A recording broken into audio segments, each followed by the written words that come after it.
I'll give that match a 5 star. It gave me chills because people were chanting her name. AJ, she didn't miss a beat. I know she did her training. He couldn't skip. He didn't know. What do you mean? Punk was your mentor. When I came out publicly, he was all iced up and in catering. He told me to stand up, and I stood up, and he gave me a hug in front of everyone. Welcome everyone to Ring the Bell. This is DS, and we're here for the Wrestlepalooza review. Who's joining me here?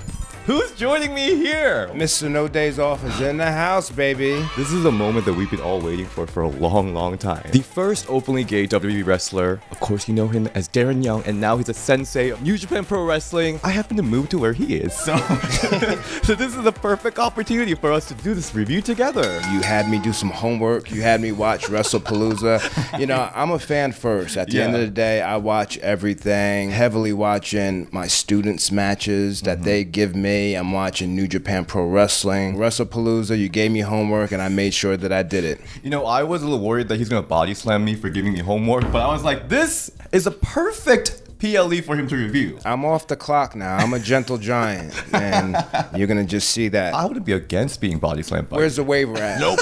You got to sign a waiver. Okay. Too much craziness and suing going on. Let's talk about the first match. IYO SKY versus Stephanie Vaquer, who was previously New Japan Pro Wrestling Strong Women's Champion. And you know, on Ring the Bell, we love talking about costumes. So we're going to start talking about costumes. I'm always a big fan of the colors. What's new? What's going to make you stand out? And when it comes to PLEs, pay-per-views, you have to have the best gear, you know? You have to have the freshest gear. They exemplified it. You're right, because like Stephanie looked so good with the even like bigger horn. She was really horny with that. And then and then the shoulder and everything, the whole outfit was so elevated, but still very much in her style. And she looked absolutely amazing walking in there.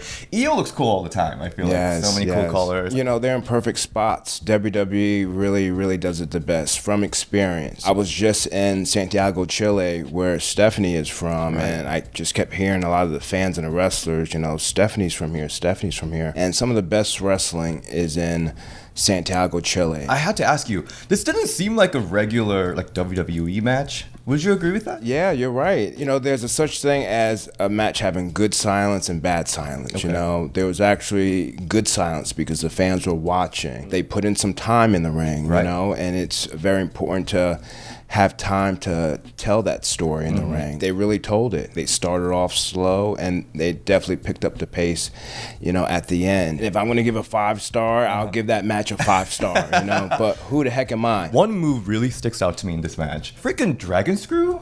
Yes. Oh my God. Yeah, great point. That's a vicious move. I love doing it myself, you know? She was vicious with it. Oh, man. Vicious, intentional, and deliberate, and I love the attack. I mean, there are a lot of moves that targets the leg, but then that move looks like it actually rips up your leg. It looks so scary, and she did it twice. Yes. Is he okay? I was like so worried. Yes. Oh my God. With Sky and Stephanie, this was like their third encounter, you know, that all ended in no decision, correct? You know, Stephanie with so deep into the match, you know, hitting that spiral tap on the spot, you know what I mean? Like, she landed it perfectly, you know, beautifully. God. And it's tough to do that so deep into a match, you know, having so much time. An incredible performance. That moment when she was going up the top rope to finally hit that spiral tap, it gave me chills because people were chanting her name so loudly. Yes. It felt like a very special moment.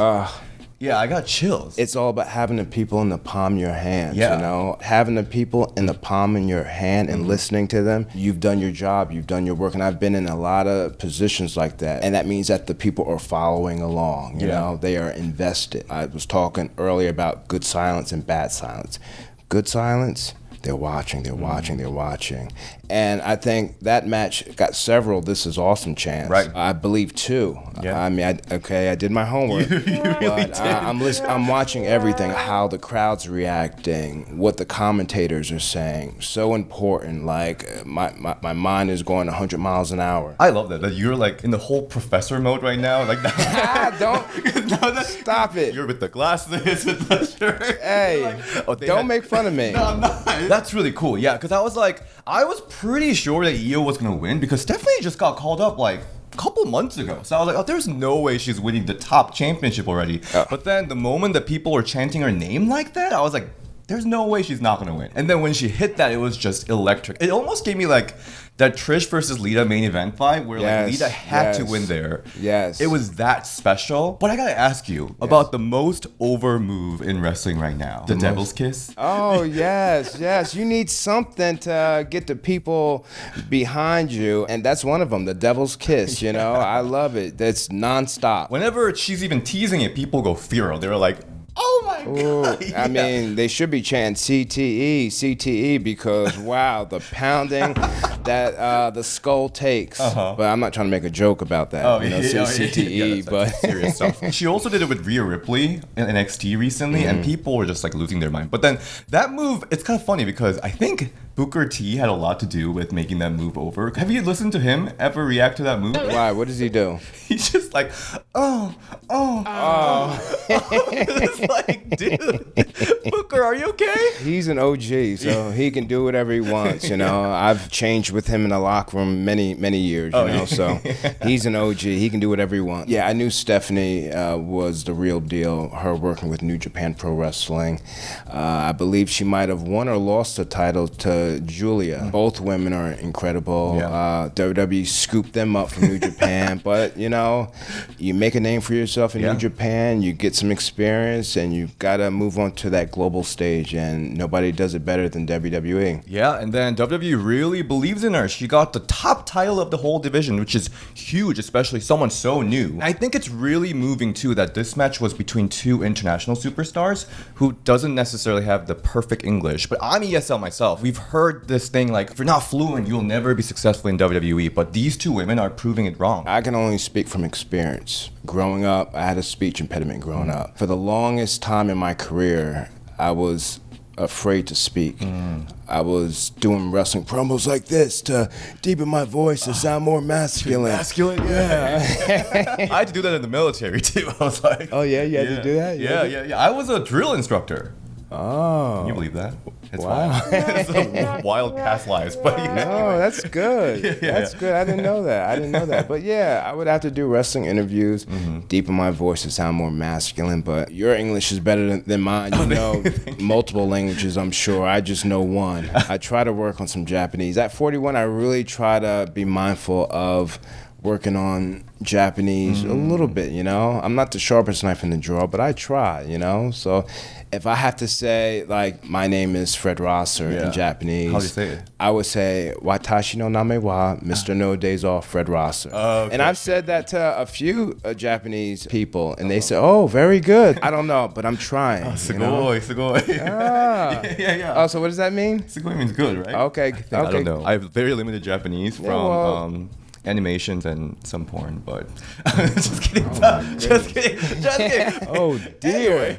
Oh, really quickly shifting gears to my favorite thing about the ending was, wow, this is a really big shift, but when Stephanie went to his dad, that was such an emotional moment for me. Okay, I didn't see that part because once the match was done, and I believe they shook hands, which is very good. They shook hands and showed some respect, and I had to go into the next match, so I didn't see that part. She gave the the title to the dad, and then it was just this heartwarming moment to me. It's okay to say Belle. You said, I was like, changing of powers, you know, you can get away with saying Belle instead of championship or title. Belle. Right. I have PTSD from working in the WWE in Connecticut. Oh, shoot. I still get chills thinking about that crowd energy chanting for Stephanie Vaquer in that crowning moment, and that's something you can only feel in person at the arena. It's so magical. It's unlike anything else. I really should have gone to Indianapolis to watch this moment. But if you want to join the magic of seeing wrestling in person or concerts in person, looking for tickets, SeatGeek is the way to go. Yes, this episode is sponsored by SeatGeek. SeatGeek is absolutely the easiest way to get tickets to live events. Whether you're trying to catch WWE, AEW concerts, sports, theater, or yes, even Lady Gaga or Ariana Grande concert,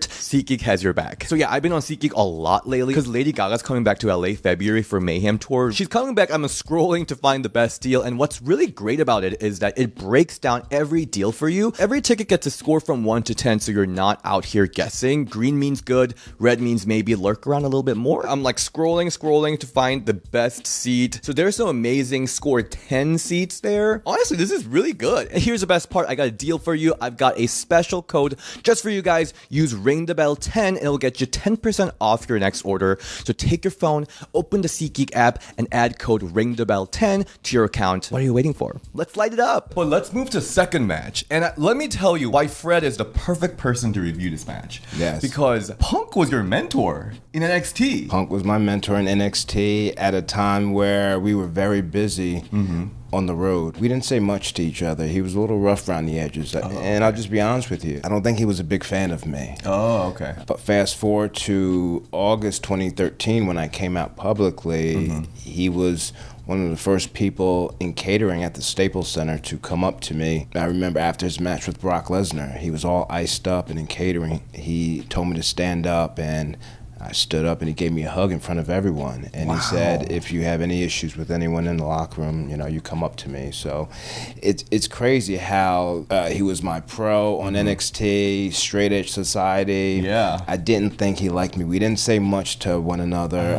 And again, I was closeted at the time, and I was just nervous backstage. So I was always walking on pins and needles. You know, you understand the WWE atmosphere, but for him to do that years ago, sometimes we DM each other. He doesn't DM me, but I DM him. Yeah. And I remember saying to him, I remember when you came up to me in catering and said that, you know, if anyone had any issues with me, that you could take care of it. And he said, nothing's changed. Wow. Yeah, I can only speak from experience. That's my experience with CM Punk. And then I didn't know about this, but you recently posted that you were in the same tryout class as AJ Lee, right? Yes, earlier this year, I was at a rare signing in New York with AJ, and I said, man, I gotta see AJ and get a picture with her. And our lives changed, you know, May 4th, 2009. Out of 75 guys and girls from all over the world, we had to pay to try out with WWE. And again, I'm an old timer now. How much was it back then? 1,000. Wow. 1,000 to try out with WWE. So 75 guys and girls all over the world, and we earned our contract. We beat them out. So that day they didn't sign not one but two people. Just two of you? Yeah, just two of us got signed. We got signed, and she was crying her eyes out. We actually drove to the airport leading up to the tryout. You know, we both got to the airport because she needed a ride. So this match was a big return match for AJ. AJ Lee and CM Punk versus Seki, is Seth Rollins and Becky Lynch. Seki. So they were bringing the costumes. Yes, yes. Like we said earlier, I love the costumes. Seth and Becky, they always go above and beyond. I just love it. I love how they mesh the entrances together. AJ and CM Punk. CM Punk came out first, and the music went into AJ. Basically, Punk's entire outfit was "I love AJ." Yes, like AJ's husband. Yes. Well, what really stood out was they were sporting pride flags. Yes, yes. But what did Punk have on? Punk had like a rainbow Chicago flag design in his pants, or his tights, or what is it? What's it called? Panties? I don't know. Tights, trunks, trunks. Sorry. I wear panties underneath, you know, like the under tights. Okay. But I wasn't looking at his ass.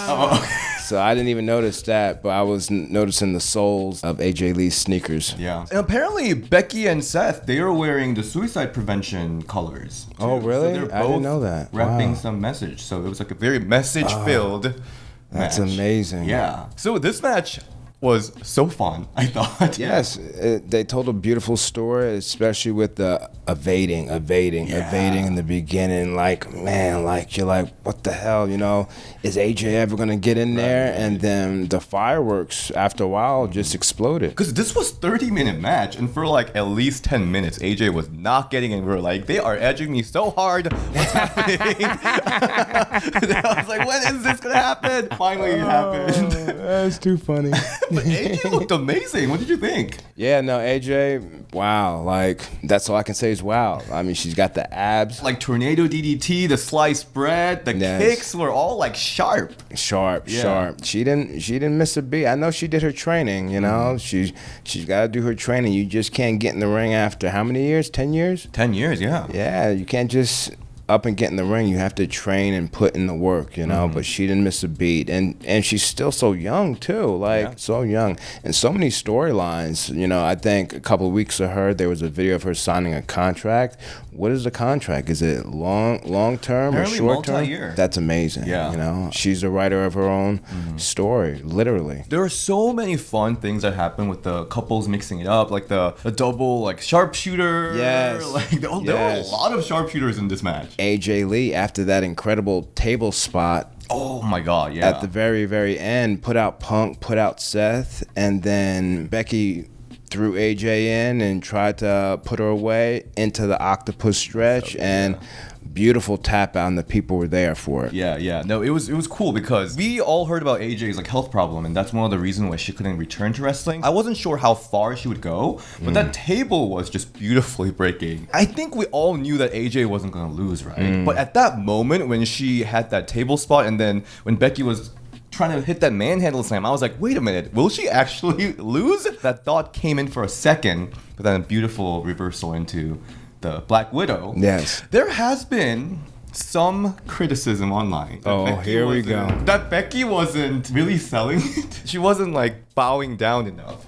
What the hell? No, you didn't see it? It looked like she was locked in, and there was nowhere to go. She was in the center of the ring. So you didn't mind it, yeah. No, I didn't mind it. Nothing, especially as a coach. Yeah. You know, nothing stood out to me that was awkward. But I definitely loved the tandem offense with the sliced bread. Yeah. What else? Oh, like a lot of curb stomps. I loved it. Yes. Curb stomp. AJ Lee was able to curb stomp. It was played out perfectly. And I gotta talk about, I like to call it the hairology. Because whenever AJ is selling, like she just does beautiful like hair flipping that makes everything look so much more impactful. It doesn't really apply to you, but yeah. Well, I mean, as a kid, I would always love like straightening my hair. Like I would like relax my hair, and it would be like long like yours, you know.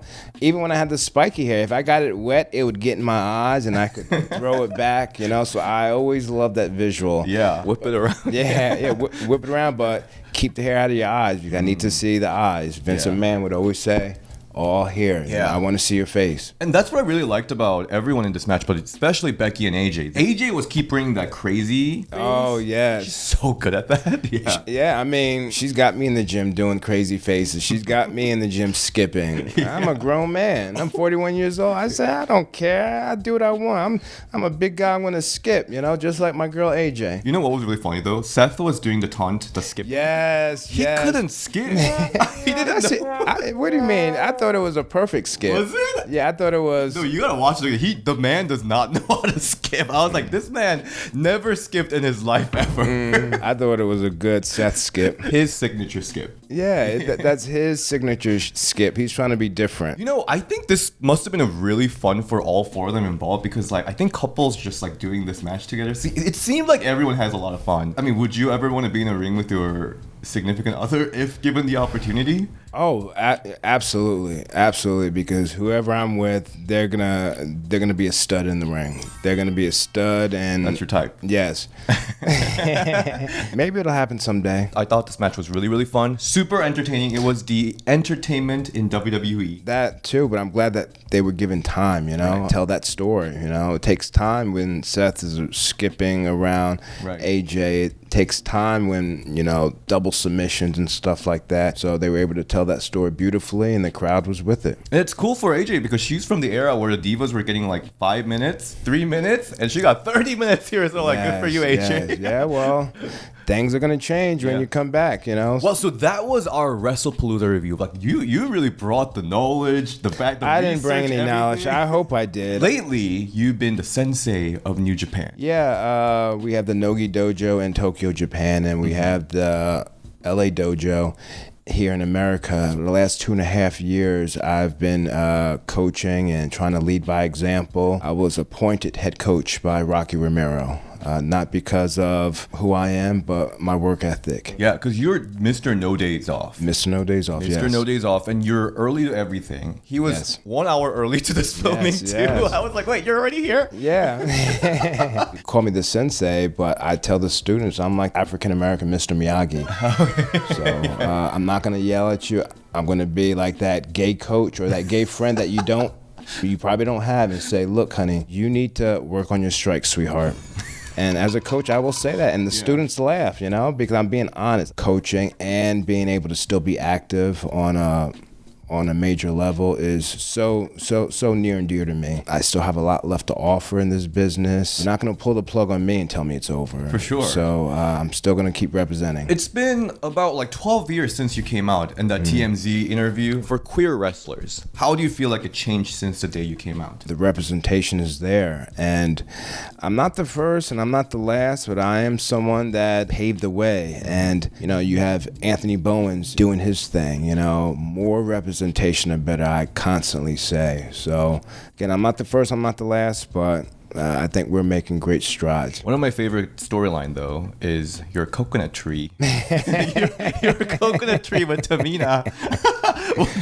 that relationship storyline. To mother, we love some to mother here. She's my heart, and I miss her. I saw her maybe 2 years ago. I saw her at a New Japan Pro Wrestling show. She came by to support Mercedes. Oh yeah. I love Mercedes. I love Tamina. But yeah, that coconut tree was a funny storyline, and I was still closeted at the time, so I had to come across as manly and masculine, and I just wasn't myself. Okay. But if I was a straight guy, Tamina would be the one for me. Okay. She would definitely be the one, but she's like a sister to me, you know. I don't see her a lot, but anytime I do run into her, it's like we never left off. You're one of the favorite wrestlers for a lot of Ring the Bell fans. No, I don't think so. They are. When I announced that you will be joining me, the comments were going wild. Oh, really? Yeah. They're asking some wild questions. Oh, I didn't see any wild questions. Like, maybe I didn't. Everything from, is he single, to... Yes, I'm single. Oh, wow, okay. Yeah, I'm single. Single, ready to mingle. Single, ready to mingle, and just happy, you know? I mean, there's a lot of questions that I cannot ask him because it was just like a lot. But, what kind of questions? It was like... Oh! Would you say after you came out, your relationship with a lot of the wrestlers got better? Yes, but it also maybe got a little sour, you know? Maybe someone might not want to lose to you because you're gay. Wait, oh shit, really? Yeah. That's crazy. But you felt more confident after. Oh, yeah, way more confident. I didn't have to be dragged to strip clubs anymore, you know? Because there was a time when I hated it, being dragged to strip clubs and having to be cool and fit in, and I just hated that kind of environment. I mean, I don't look down upon it, but I hated being there, having to be a straight guy or just play something that I'm not. And I think that's a really important message that you gave 12 years ago and then still to this day, because I can't imagine like coming out in kind of environment like WWE, but you were true to yourself. Well, at the time I found love. I really found true love. I remember this one time where I almost got caught, and I was in Miami Beach walking with my boyfriend at the time, Nikki. We were holding hands, and I run into Alicia Fox. Foxy! Yes, I love Foxy. I said, hey, Fox, how you doing? And I said, oh, this is my friend Nikki, you know? I couldn't say boyfriend. Yeah. And she was, oh, nice to meet you. And like, quick conversation, and we just went our separate ways. But, you know, it was gut-wrenching for me to have to just say, oh, this is my friend. You know, I couldn't be confident and say, this is my boyfriend. So that was a very, very scary moment for me. So you did it for love. Yeah, I did it for love. That's even better. Thank you so much for your time and your knowledge and just sharing your love for pro wrestling. We should do this more often. Yeah, anytime. And like my mom was in town, I love your mom. She has her stories too. You know? And she's funny as hell. So. Oh yeah, she's funny. She's rated R. So if you want something rated R, you bring in Darren Young, Mr. No Days Off, Fred Ross's mom. Next time, three of us will do the review together. Yeah, anytime. But where can we all find you online? Social media, Twitter X and Instagram, at Real Fred Rosser, my government name, not Darren Young. My government name, at Real Fred Rosser. And you can find me on DShin on Instagram and RingWS on Twitter. I'll see you guys next time. Bye. Bye.